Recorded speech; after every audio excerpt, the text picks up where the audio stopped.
Welcome into the PTN studio. Time now for another edition of Ask Mike with the one and only Mike Irwin here by my side. Mike, some breaking news here as we just get into this. Dusty May, one of the hottest names in all of college basketball, just won a national title at Michigan, took little-known Florida Atlantic to a Final Four. He is gone, heading to the NBA, and there could be some ramifications of this because now all the players on that Michigan roster are open to recruit for the next 30 days. Yeah, including the 7'1", 250-pound guy, one of the early guys that Arkansas went after. Michigan offered him more money. We know the story. Cal was basically saying, yeah, we're not going to get into a bidding war with these guys. And yet you've got all these Razorback fans saying, go get him, go get him, go get him, go get him. I don't see him going anywhere. They're just because their head coach left doesn't mean they cut back on the money they're getting. He went there probably for the money. I don't know whether he was close to May or not. Yeah. But, and then there's all these Kentucky fans that are saying Cal can get that job. He should go after it. And again, it looks like they're going to, by all accounts, their top assistant coach is very popular. Players all like him. Mm-hmm. They feel like there'll be a seamless transition. Now, whether or not he can coach the way they were coached, I don't know. If I were a Michigan fan, that's what I'd be worried about. You've still got good players and all that. Doesn't mean you're going to win it back-to-back, and a lot of people were predicting that. And one thing that people are probably overlooking through all of this, yeah, sure, they can leave. And yeah, I know these contracts with NIL aren't really worth the paper they're written on.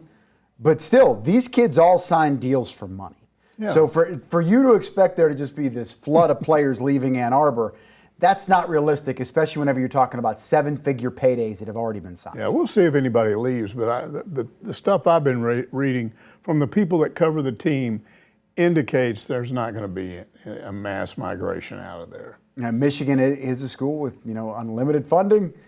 Maybe something like that would be attractive to John Calipari, but he wasn't going to be sniffing around North Carolina, something like that. I think Cal is very content. Yeah. Stay at Arkansas, retire at Arkansas. That'll be his final chapter. First question here of the week from Pulaski Hog Forever, who asks, what's your evaluation of football recruiting right now? I think it's going okay. But anytime there's a story on a new commit, he gets roasted on the internet with comments like 2-10, 2-10, or sure we're going to places like we beat Tulsa and Tulane for players. Yeah, it's going okay, I think. What he said, okay, I'd say okay. The last time I checked, they were right around that line 40th in the country, and that's for the 2027 high school recruiting class. Rankings, yes. Yeah, 40th. They've put a push on in the last weekend, maybe extending past beyond the weekend, and have brought in some big offensive linemen, guys with big frames. Sort of reminds me what happened when Brett Bielema went after Dan Skipper and Sebastian Tretola and Denver Kirkland, all these guys 6'5", 6'6", 6'9", 6'10", that they could get up to about 330, big frame guys. That's what they've done. They've gone out and got some guys. There's one guy at 6'8", 6'9", right at 300 pounds, 295 or whatever. They'll get him up to 320 or whatever in a year or so. So they're going after offensive linemen. I think that's what you need to do. The contact period is over, but that doesn't mean they can't get a commitment from somebody. And so there may be 2 or 3 more, and this will go on. It's going to go on until signing day. So again, I keep repeating myself, but what's really going to determine this class is how Arkansas plays this year. If they're having a really good season, they can go out and get some better recruits.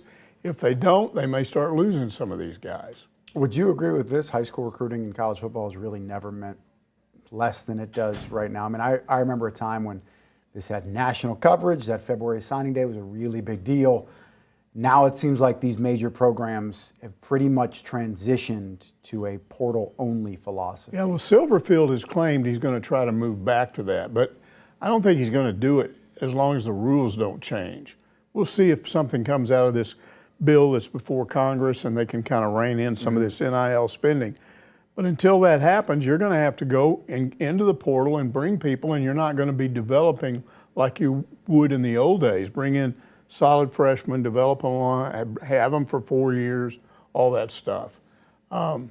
I don't expect him to move those recruiting numbers a lot until he's got something he can show to people and say, look how much we've improved. I mean, you can bring some guys in, but they're not bringing people in for the most part. They've got some, but for the most part, they're not bringing guys in that are being recruited by the top SEC schools. In order to attract them, you're going to have to show them, look what we're doing. If Arkansas starts to win, they will become a hot property because people like to do that, sort of like what happened with Indiana. Once they started winning, everybody was like, oh boy, yeah. And all of a sudden they found the money. That's right. They found the money, and that's the same thing with Arkansas boosters. That's an entirely different issue, but I do believe one of the reasons they don't have more money than they do, and not just for that sport, for all those sports, is there's some angry boosters out there. Well, much like the Indiana situation, the winning had to come first, and then the money followed. That's so right. If Arkansas can prove it on the field, financially they'll be fine. There will be the supporters out there. Up next here, Razorback 11 asks, other than Quincy Rhodes, who do you think will be the biggest factor on defense? You know, there's a transfer linebacker that they're real high on. There's a defensive tackle they're real high on. 2 guys out of the portal. But I like, because I started studying what he's done, and Bradley Shaw, the returning linebacker, and this new defense that we're going to see is the 3-4 with a heavy emphasis on linebackers, and we've talked about it, where they'll come up to the line of scrimmage and 2 will drop, 1 will drop or whatever, and they're going to do a lot of things. They're going to try to use those linebackers for run stop, but also to blitz, to get to the outside. So quickness and speed is important. You know, Bradley Shaw was really heavily recruited out of high school. This will be his 3rd year to play at Arkansas. He played some. He wasn't just a special teams guy his freshman year. He did play some in the regular part of the game. He was offered by Alabama, Auburn, Clemson, Florida, Georgia, Notre Dame, Tennessee, A&M. The guy is somebody people wanted. Some big power schools there. Yeah. So he comes here, plays some his freshman year. Last year, in spite of the defense being really bad, he had 50 total tackles, 5 for loss, 2 sacks, 1 pass breakup, quarterback hurry, a fumble recovery, a forced fumble. So I like this guy, and I think he's got a chance. Now, Silverfield has said he's put a lot on him. He said, you have to lead this linebacker corps, and they're going to be really important this year. But you got to be the leader. And so we'll see how that works out. The only thing that concerns me is in the spring game, which I went to, he only had 2 tackles. But that's one game. We'll see what happens. But if I had to pick somebody, and you do, and there's a whole lot of guys that could come out of the woodwork, believe me, I would go with Bradley Shaw. The secondary last year was rough. It was one of the worst in major college football. 2 other guys to look out for. Jaheim Joker Singletary, he's a transfer from Tulane. He was All-American Conference 1 year ago. Lakai Rowland, safety from Maryland. I don't think he's a defensive back. I think he's more of a safety. Had a lot of big-time offers in the transfer portals. Hopefully those guys can really help get things right there on the back half of the defense. Up next, Hammerhead 28 wants to know, do you know which football players have gained the most weight or muscle since the end of last year, even the transfers? Do they allow you to view them in the weight room? No. I wish. I wish they. Hey, Ryan's been great. Very great with the media. But I wish they would open up the doors. Let us see some workouts. No, we don't get to see that. And he hasn't said a lot about what's going on with that program after spring football. And that's one of the values of SEC Media Days. I've criticized Media Days. I will continue to do it from the standpoint of you go in a room, you got all this media that covers all the other SEC teams, and you've got local media in there too. But most of us, and I haven't gone in a while, but when you go there, there's no point in really asking a bunch of questions of your Arkansas coach, the players or whatever, because you might get one question in there, and you're sharing it with everybody. And what usually happens is other media people that don't know much about your school, your coach or whatever, they're going to ask a bunch of stuff that that Razorback fans would already know. And that's boring. Well, they've already heard all this. They've heard Silverfield talk enough that they know what he believes in. But they have this thing called the breakout room. And it's a separate room after all that's over where just Arkansas media will go in with Silverfield with the 3 players he takes with him. And that's where you get to talk to him about things that are going on right now. And so a question like that, Who's made the biggest gains in the weight room? Who looks impressive this summer? What's happened? Coaches can actually work out with these guys on a limited basis this summer. So the questions in there, to me, should have to do with what's happened since spring football. What's going on right now? Are you excited about anything that's happened in the last 2 or 3 weeks? And make it current rather than just rehashing a bunch of stuff from weeks ago. So that should be one. You'll be there. That should be one of the, well, somebody's going to be there. Somebody's going to. We're taking you, Mike. Somebody. Well, you want to go to the beach, get a little sunscreen on the nose there? The point is that whoever's there, that's one of the questions you probably should ask him. Who's gained weight? Who's gotten bigger? Who's been more impressive once spring football is over, because they continue to hit the weight room. But he gotten quicker, more physical.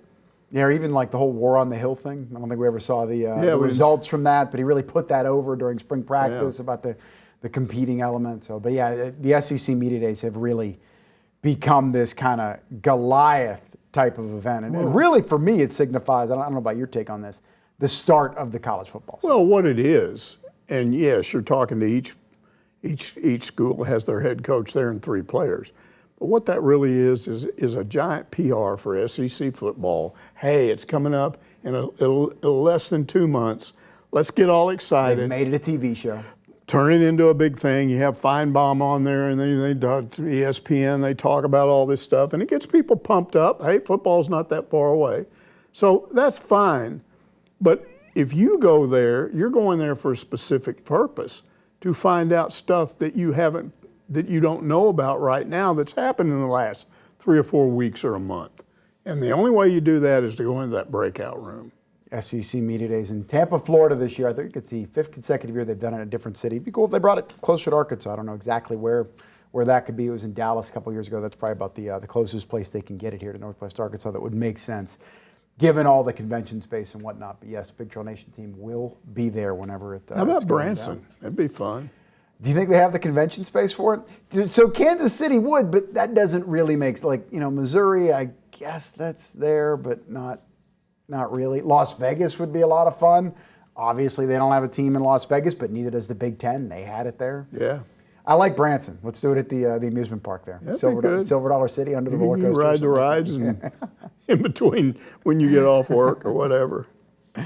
Mike Irwin, I got a great take on that one. All right, a lot to get to here on Ask Mike. Time right now for a first time out. Back at it here on Ask Mike, jumping right back into your questions. Whole lot of talk around the Arkansas football team. We're about 1 month out from SEC Media Days. Up next here, Wilson Hogg asked, do you have a sense of what would be considered a successful season for Coach Ryan Silverfield in his first year on the Hill? I think 6 wins, because it sends you to a bowl game. That would be successful. Anywhere but Memphis, please. Yeah. Or Birmingham. But a bowl game would, however, once you get below that, what is acceptable? 5 wins might be reasonably acceptable to a part of the fan base. I think if we're talking 4 wins, you're going to have a bunch of angry people. People want Yurachek fired. They may want Silverfield fired. I don't think that'll happen after 1 year. But I think kind of the cutoff point is 5, and 6 would be successful. Anything above that would be amazing. What do you think the pivot point on the schedule is? Like, if they beat Utah, it looks like they could start 3-1. Yeah, Utah is huge. I'm not sure there's ever been a bigger game. Honestly, if you're talking about the desperate need to get this program back on track, if they could go out there and get a win like that on the road, even though it's going to be late at night and half the people won't see it, that would be huge. Because then you come back here and you got all kinds of momentum. Perfect word. Do you have a thought on how much momentum means in college football? Because, I mean, I could think just to last year, how much different the season would have been if they would have beaten Ole Miss. Maybe even if they would have beaten Memphis. And, you're right there from doing it. Go way back, Bobby Petrino, beating LSU, that final game, how much better that made the fan base feel going into the offseason. It did. That was like a preview of what was to come. Last year, there were so many of those close losses. And the Ole Miss loss was, they came that close to heartbreaking. 2 minutes ago, you're 20-yard line. Yeah, you should be able to win that game. And it just started this team on a slide where they kept doing that over and over and over again. So there's just a part of me that believes that and Silverfield has talked about it to a certain extent. I don't think he's overemphasized it, but this belief that, hey, let's don't beat ourselves. Let's don't do what we did last year. We had the players to win a lot of games that we didn't win. Let's don't beat ourselves.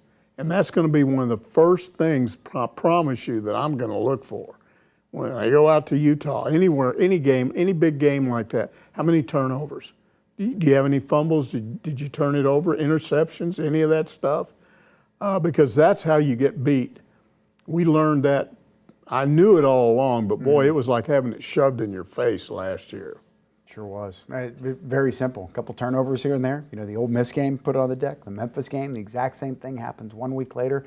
And then even the A&M game, you didn't turn it over, but you just couldn't get a stop late in that game. You know, those 3 games go a little bit differently, and the season could have been a completely different outcome and a totally different perspective. Next up here, tired of losing, wants to know, if football doesn't start to bounce back this fall, which heads will roll? I have to believe it will be more than just the AD. Well, there's always got to be a fall guy, Mike. He's thinking more along the lines that I've talked about, which is if this thing doesn't happen pretty quickly, and this may be the last year that it's not going to, I think if they have a bad losing season this year, then it starts to affect attendance, money. I made the point posting on Hogville's football website message board, because a lot of people on there were talking about it a couple of days ago. And I said, Arkansas athletics right now reminds me of a really nice $750,000 to $1 million home built up on a hill with a nice yard. And you look at it and you go, wow, that's really a nice place. And the foundation is awful. And that home is about to fall apart. But you can't really see it, right? But you can't see it. So you look at Arkansas and what do you see? You see, hey, Cal and basketball, that's good. And oh man, baseball, disappointing this year, but it's been good. Softball gets to the Women's Softball World Series. Track and field title. Track and field's back on top again. Soccer is right up there. Gymnastics, they've had a coaching change, but it's going to be seamless, I believe. So you got all those programs, and you're looking at them and you're going, wow, that's pretty good, But what's propping all that up? Football. And if those fans stop coming to games because nobody's fixing it, it'll just all start to go away. And then when that happens, guess what else happens? Businesses in Northwest Arkansas start to get affected. Businesses that rely on football, fans coming in here for football games and basketball games and baseball games. Once you get to that point, it will get fixed because there's no alternative. It's like slapping somebody in the face that hasn't been paying attention. And I'm talking to you, board members, because there's several of them, I'm told, that are just kind of sitting over there going, well, this is a small part of what we do. And then I read this all the time, you've got all these people that are angry that they might possibly have a student activity fee, and how terrible it is to expect students that don't really care about athletics to have to pay for some of this stuff. And what these people don't understand is if you take athletics away, the success that Arkansas has always had at the U of A, if you take that away, it starts to affect the school, starts to affect academics. So you're all in this together. And if you think football is just something off to the side, you're wrong. And it will get corrected. And it's just a question of how many people have to be removed. When it comes to football right now, it feels like there's this, appetite from the fan base of like, yeah, that's fine over there. We're not really going. We'll come back around when they get good. Now, in fairness to the people that feel that way, we are in the tail end of the worst decade in Razorback football history. That is fact, not opinion. Is that a problem, though, that the fan base has gotten to that point? Because, hey, you could say, look, nobody showed up at softball until they started winning. And baseball, when they have a down year, the stands are empty. It's just amazing to me that they've continued through this horrible period. Because you could honestly go back to when Petrino had his motorcycle accident. And even though there's been a few good years in there, there's been a lot of bad ones. And people still come back every year.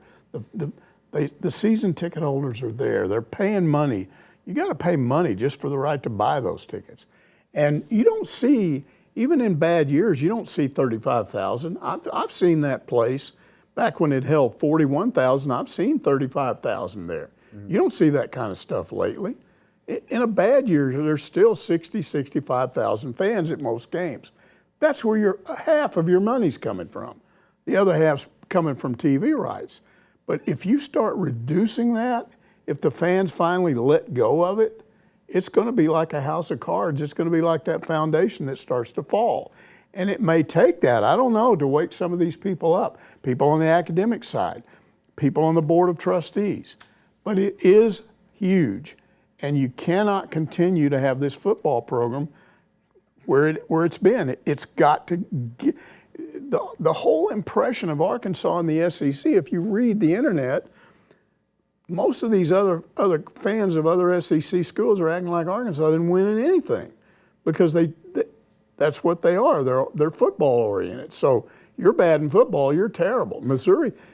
Arkansas fans get mad in arguments with Missouri fans all the time because what they're saying to Missouri fans is, what do you win in other than football? You don't win anything. Where's your conference championship? And even in football, they don't really win at that high of a level. So, but it doesn't matter because you're just getting, the rest of the SEC is looking down on you. I mean, really bad down on you. Even some of these fans suggesting Arkansas needs to get out of the league because they're not good enough. So this can't continue. They've got to do something, and they will. It's just a question of how long, and it may start this year. Maybe I'm hoping that they've got the right guy. There's some good signs here. Let's hope they got the right guy. He gets them going, wins 6 or 7 games, then the next year it's 8 or 9, and they're rolling. Silverfield's got a good background, and he's got a good staff. They're getting $75 million a year approximately from ESPN because they're in the SEC, and that is primarily because of football. Yet they compete in all these other sports. So the fans that want, hey, just go join the Big 12, that ain't happening. And if that ever would happen, they're not going to operate like they do now because of all the resources they've been afforded. Up next here, shifting gears here, talking a little Hog Hoops. Tarrant County Hog asks, is Cal smart or what? This summer basketball tournament in the Bahamas will be a great experience for all the new guys, plus it saves me from a boring summer. Bring it on. Yeah, we're just about a month away from that. Last day of August. It's a last day of July, correct. Last day of July, first 4 days in August, so it's a 5-day period to play 4 games, 2 American teams, 2 international teams. I looked the name of this place up. Bahamas Resort. Yeah, Baja. Have you been there? No, I wish. Have you heard of it? Next Star, shout out. Let's get us on a trip down there. I have heard of it. Very similar to the Atlantis. This is like, sort of the big competitor to what they're doing. Yeah, I looked it up. It's really cool, and they've got a big giant ballroom in there that holds. You can put a basketball court in there and seat 3,000. So that's what they'll do. Now, what this sort of reminds me of, got me thinking about, was Musselman in 2022. He had something very similar. He had 3 of the top 5 high school recruits in the country coming in, headed up by Nick Smith Jr. and Black. What was his name? I'm thinking Beckham Black. Beckham Black is his brother. But, they had 3 real studs. So he wants them to get extra, we got to get you playing on a college level sooner than later. Mm-hmm. And that was a good idea. So they go and play 2 games in Spain, 2 games in Italy. They weren't all that impressive. They won all 4 games. One of them they had to come from behind. But then very early when the season started, Nick Smith Jr. got hurt, didn't play a lot until the end. And their only claim to fame was they beat, I think it was Kansas. They beat them. They were a 1 seed. I think they were the 4th 1 seed. And they beat them, but they got to the round of 32, and that was it. My whole point of that is that when that whole thing was over, it really hit me. I don't care how good high school freshmen are when they come in, how 5-star, whatever, how many you have. That's not all you need. It's primarily what Arkansas's got next year. And that's what we're talking about now. It's a stronger class because there's not 3, there's 5 of them. And I do believe he's got some big guys that Musselman didn't have. But I'm going to be watching those 4 games. I'm glad they're having it. And I think a lot of fans will be watching it because I want to see how well all these young guys play. Can they compete? Or are we going to see a repeat of what we saw in 2022? So I think it'll be interesting. And I believe some or all of those games are expected to be streamed on YouTube. I think they all will be. League. Now, they've got all these VIP packages. If you got the money, you can go have a good time down there. But most of us will be stuck, and it's probably that Flow Sports nonsense that we always have to do. And we have to do that here. The Arlington baseball tournament. Yeah, and you sign up for it, and you have to sign up for it for a month, and then you're going to cancel it. But then you start trying to cancel it, and they don't accept it, and you go get into a big argument with them for last. I've done that on my own television with streaming. Part of the business model. I accidentally clicked on Tubi or something that I didn't want, and trying to get rid of that after a month was incredibly difficult. But that's probably going to be the way you have to watch those games. But it is going to be interesting, and I'm looking forward to it because I want to see how college ready all these 5 stars and 4 stars are. Yeah, probably going to be a whole lot of people, as you mentioned, they're trying to get on that charter down to the Bahamas. Hunter Yurachek, they're going to be fighting over seats on that plane to go check it out. If you want to compare the two, I'd much rather go there than Italy and Spain. I mean, it's closer. Sounds like a lot of fun down there, really. Yeah, especially, like I said, you got to swing to do that. Exhibition games? You kidding me, Mike? Come on. I mean, you could sell it as, this is really important. This could let us know what the whole season is going to be like. I'd rather go to the Baja Mar Resort Summer League Classic than spend Thanksgiving in Detroit to watch them play Michigan State. But that's just me. That's right. All right, a lot more to get to here on Ask Mike. More with basketball. The Razorbacks picking up a new commit. Don't go away. Back here on Ask Mike, talking about trips to the Bahamas and the Arkansas basketball team there. Let's hop back into the questions. Hog Dogger wants to know, with the new recruit from Russia, that's Ilya Frolov, is there a language barrier, or do they bring in interpreters to help explain the schemes? Hog Dogger, I'm sorry, I'm laughing. I don't pre-read these questions. I want it to be organic. Somebody that can't speak English trying to go to an American college, that would be funny. But anyways, Mike, the floor is yours. I admit I've not seen video of an interview that he's done, but he has been interviewed. A little bit of an unknown here. And I've read the transcript. And so on the transcript, it certainly sounds like he speaks good English and he understands English.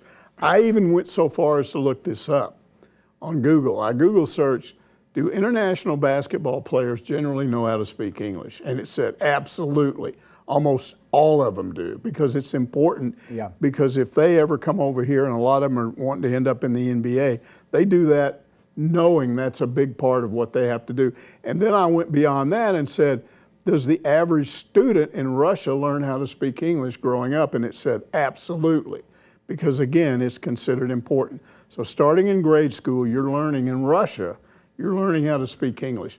This is interesting because we don't do that here. Now, educationally, we're kind of behind in that. We are. I mean, regard. if I suddenly had to go to Russia, I'd be in deep trouble. Or Spain, or anywhere like that. Portugal, bring it on. But yeah, I'm pretty sure speaking English is not any issue he's going to have to deal with. He just has to get ready to play. And the big question is, how ready is he? And we don't know. I think he's probably further along than some think. I don't think he's just a total project. I think he'll play some. I don't know how much, but I think they wouldn't have brought him in here and offered him if they didn't think he could at least contribute some. He's on the U22 Russian national team. That's right. So, I mean, the kid's got some game here. I saw a video of him. I mean, he didn't look like he didn't know what he was doing. Maybe not a Murinin, but he's got some game to him. Yeah. All right, up next here, Cajun Hog says, Cal never stops surprising me. I love the way he's going to bat for Acuff, Thomas, and Brazil in the draft. He's got to be super busy right now, but he still took the time to lobby the NBA on their behalf. I hope it pays off. How busy could the dude be there? Courtside with Adam Sandler at the NBA Finals? Come on. I do hope it pays off. And what, tomorrow? Is that Tuesday night. Yeah, correct. Yeah. We just had our Pick Drill Nation draft special. I'm talking a lot of Darius Acuff. Check it out online. Shameless plug there. Look, I still remember when he first got here in one of the press conferences, might have been the very first one, he was asked, you're at a point, why didn't you just, if you wanted away from all the problems at Kentucky, if it wasn't the fun that it used to be, why didn't you just retire?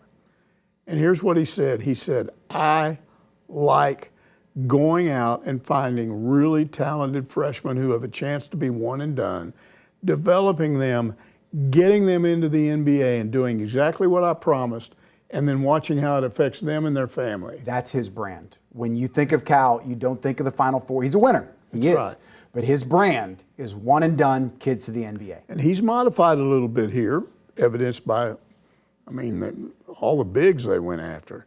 And he's got Billy Richmond, and he brought in Wilkinson. Yep. Jeremiah Wilkinson, correct. Yeah. So he's got those guys, but he still is always going to be about going out and finding these 5-star freshmen and really being confident in the recruiting process and telling them, you come here and next year you'll be in the NBA. And all of those guys, because they've all been interviewed at one time or another, and they've all said that was a major factor in why they came here, was that he can get them quick to the NBA quicker than anybody else because he's got a proven track record of doing it. Now, he's doing it for them, but it helps him too. He couldn't recruit the way he does if he didn't have the ability to deliver that. So yes, he's got to go and say, hey, you got to take this guy. I'm telling you, this guy Malik Thomas is good. And I'm telling you, if you overlook Brazil, you're going to be sorry. And if you don't pick Acuff third, second, or whatever, and somebody else does, you're going to look stupid. He's in there lobbying these guys. And what he's doing is he's doing his job, which is what he promised these players and their parents when he recruited them. This is a little bit off topic here, but you look at Kentucky, and they didn't really recover from John Calipari leaving. It's like their image took a little bit of a hit, and they're kind of playing catch up. Do you feel that Arkansas will get a rub from Cal because he's all over ESPN, the most famous, most visible college basketball player? Maybe there's going to be a way that some of these top players right now who are currently in middle school, junior high school, whatever, well, they'll get to the point when they're in high school and, hey, Arkansas is cool. Yeah. And that's because of Cal. Yeah, I think he and Musselman helped do that because once Nolan was fired, you went through this drought. And it sort of reminds me of where football is right now. You went through this long drought where you just weren't what you were. You kind of lost your identity. Lost who you were. And Arkansas was no longer kind of viewed as one of the movers and shakers in college basketball. And now it's back. Now, it will still, when Cal leaves, it'll depend on who they're able to hire. But I think he will make it easier for them to hire a top quality coach after he leaves because what he's been able to do here. They'll look at it and go, wow, yeah, you got the fan support. They're winning. They got really good facilities. And I think all of that will help. And credit to one guy that probably doesn't get mentioned in this. This is my opinion here, getting it turned around. Mike Anderson. I know he didn't win at the level that people expected, but the program was in bad shape under John Pelfrey, and he cleaned it up. And he at least stabilized it and got him in a position to hire Eric Musselman. And then Musselman got him in a position where, hey, we can go get somebody like John Calipari. So shout out to Mike Anderson, who was a great guy, really a joy to deal with back in the day. Up next here, Loudmouth in the Hog Pen says, looks like your sources were right about Van Horn's portal recruiting. Diamond Hogs are now #1. Yeah, that may not stay that way. It's been an exciting time, man. There's some big names coming through. That popped up, 3 or 4 days ago. I looked, and that's in one service. I didn't see any others listing LSU or anybody else. 64 Analytics, which is all an algorithm. They had them #1 in the country. Yeah, they had them #1. I don't know whether it'll stay that way because there's still a bunch of this stuff to go. We're just getting started on this, honestly. There are 3 top guys, and you need to take this into consideration. They're all draft eligible, and we can start. One of them's going to be at the Combine this week. Yeah. Actually, maybe 2 of them. Well, this Vasco, is that how you say? AJ Vasco will 100% be at the Combine. Yes. Okay, he's the one that seems most solid because he's got a previous connection with Van Horn. He's a Kansas State transfer, and he's pretty much indicated, I think, from people I've talked to, that he's coming. Now, you got this right-handed pitcher, Michael Malky. Malky. Can't even read right now. California Baptist. He is Kevin Kopps all over again. He's got the whack pitcher of the year. He's got that ball that just drops over the plate and you can't hit it. The big issue is that's his main pitch, and he needs to develop a better mix, especially if he wants to be a starting pitcher in the minor leagues and moving up to Major League Baseball. No better place to go than Arkansas if you want to have a better pitch mix developed because of Matt Hobbs, okay? There's one other player, Ben Cleary. Doesn't hit for power. 350 hitter. Fields really well and hits well. But he needs to hit more home runs, and again, I think he'll end up here because of Nate Thompson. Could be wrong about that, but when you say you're number one right now, all three of the guys that are a big reason why you're number one could be gone. I don't think it's going to happen. I think they're going to get all three. But don't get too excited yet. That's all I'm saying. And I don't think Van Horn is done. There's a catcher still out there in the Cape Cod League that looks like he could end up here. I think they'll bring in at least another pitcher. They have to. Yeah. They need another starting pitcher. Yeah, so we'll see. But it's looking a lot better than it did when I was told 2 or 3 weeks ago, he's got money now, just sit back and wait. You're going to see some names pop up. And then I sat there for a week and watched some of these JUCO guys come in. I'm going, what's going on here?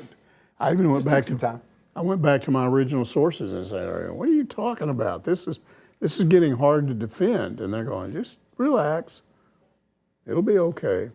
Along the lines here of what we're talking about with these 3 draft eligible players, it could mean a lot to Arkansas's team next year. Is this where the shift is happening, Mike, in college baseball? Because we have talked about this in the past, that maybe now, so a Vasco could be a 4th or 5th round pick. Malky about the same, around a top 200 player that, well, yeah, maybe you can get a $750,000 signing bonus, but we'll pay you $250,000, and next year you could be a millionaire. Yeah. Is NIL starting to impact college baseball in that way? Yeah, maybe. I mean, this will be a good test because all 3 of these guys could go, and if they don't go, then you have to consider what happens next year. The old line of thinking was once you're eligible, you should just go ahead and go because then the next year you don't have a choice. And basically that dealt with juniors that would come back for their senior year. Then Major League Baseball's got you. Mm-hmm. Because what if they say, well, we're only going to give you this? What other option do you have? Whereas in negotiation, if you got another year ahead of you, you can play your junior year or, and then come out, then they're more likely to negotiate with you. But I don't know that that's necessarily true anymore. Not at least the way it was. What do you make of this whole rule that Major League Baseball is trying to push through? And quite frankly, almost no chance as it's constructed that it will happen, that all players in America have to be 2 years removed from high school before they get drafted. How does that impact kind of the infrastructure, the ecosystem of college baseball if something like that were to happen? Yeah, I actually think it'd be good for the game. That's one of our questions coming up. Okay. But yeah, I think that's going to be difficult. We'll talk about it here in a minute, but that's going to be difficult to push through, I think. Sorry, jumped the shark on that one. All right, time for a break here on Ask Mike. We'll be back with more up next.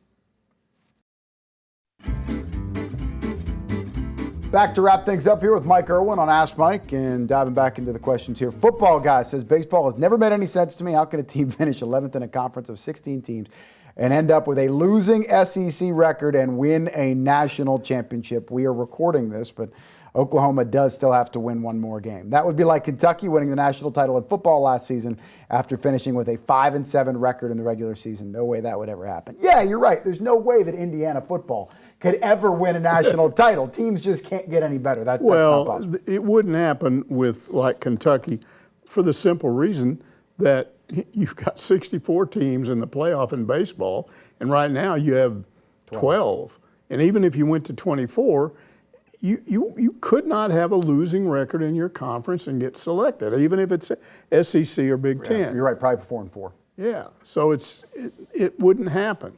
But there's more to it than that. Baseball is just way more unpredictable than the other major sports. I looked this up because I was just curious. Did you know that 3 NFL teams last year won 82% of their games? 3. There were 3 in the NFL. Best winning percentage in the NBA last year was 68%. That's 7 out of 10. Major League Baseball, best record was 63%. That seems low. Yeah, because baseball, I mean, honestly, if you finish 500 in Major League Baseball, you've had a pretty good year. And you're going to be with 6 teams per league in the playoffs now. You're going to be right in that bubble. Yeah, you could actually get in and win a World Series doing that. And baseball is a sport that's not unlike what we've seen happen to Oklahoma. They just caught fire.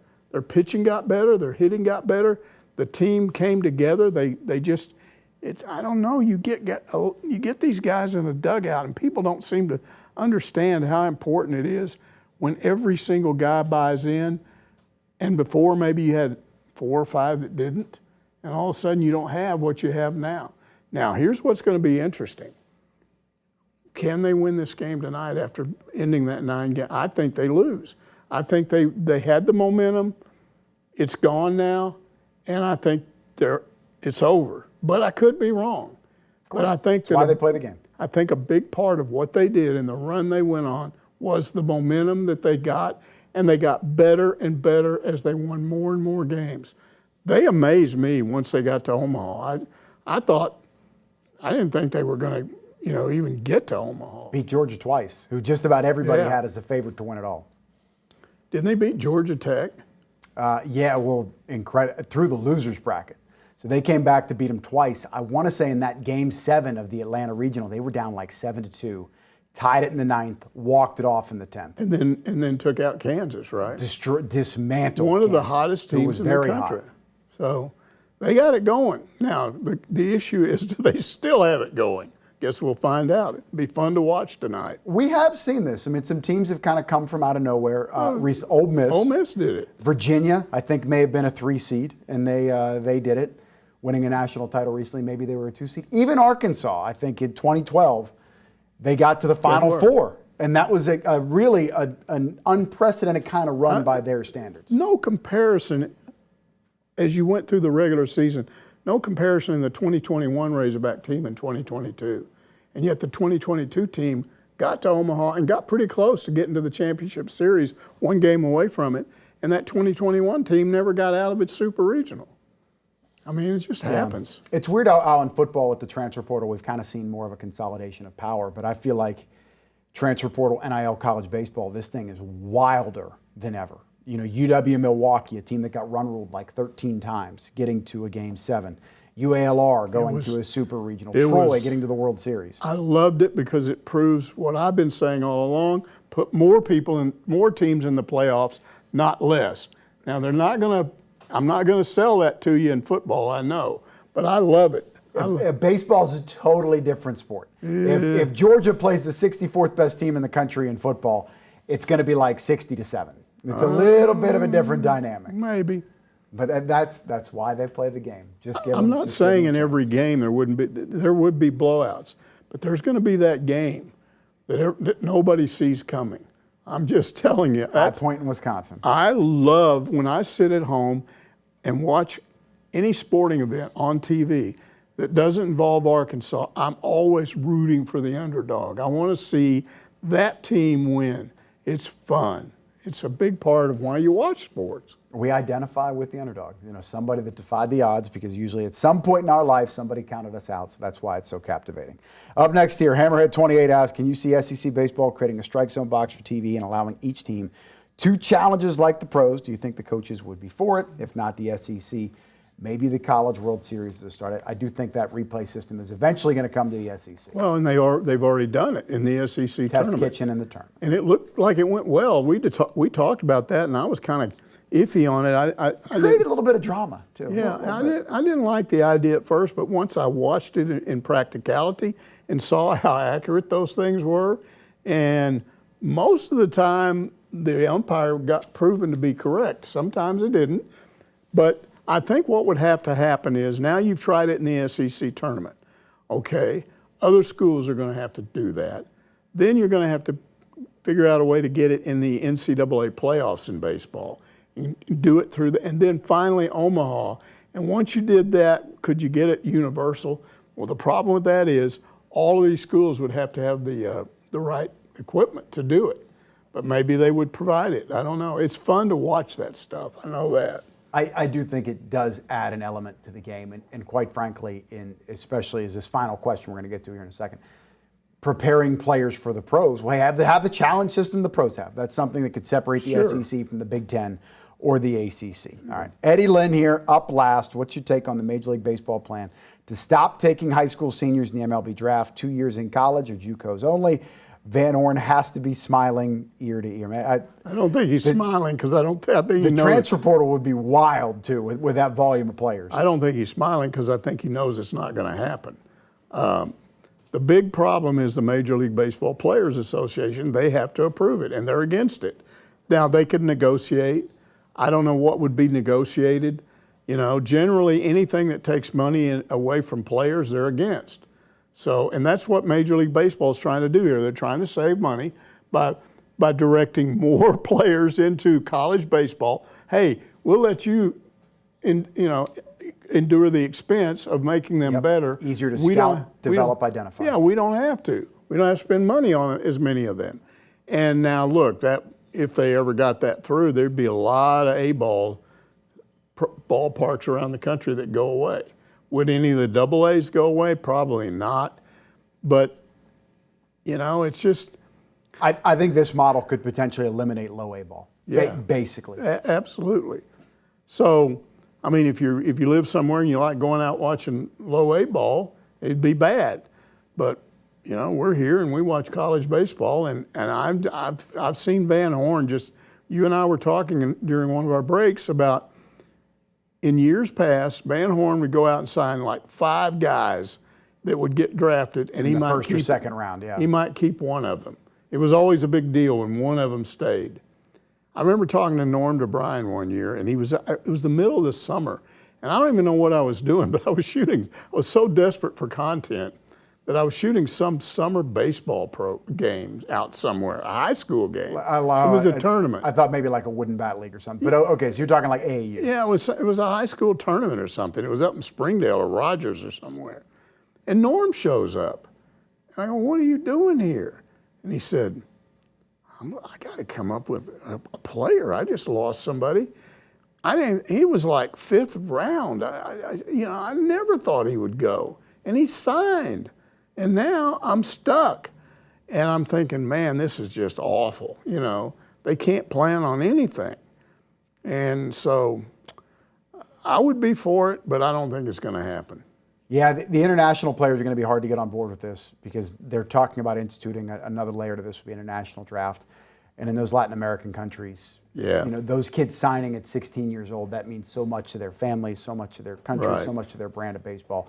There's a lot of layers to this. Also, I think the plan calls for reducing the draft down to 12 rounds, which in a weird way, that would probably keep a lot of guys in college. If you're, no more high school eligible players, so those guys are all going to the college route. Now you're knocking off 8 rounds in the back end. Mm-hmm. Do you agree with this? It would make college baseball a better product, or are you maybe not sold on that? Oh, absolutely would make it better because I can think of guys that came straight out of high school and Arkansas wanted them and they didn't get them. They went straight into the minor league system.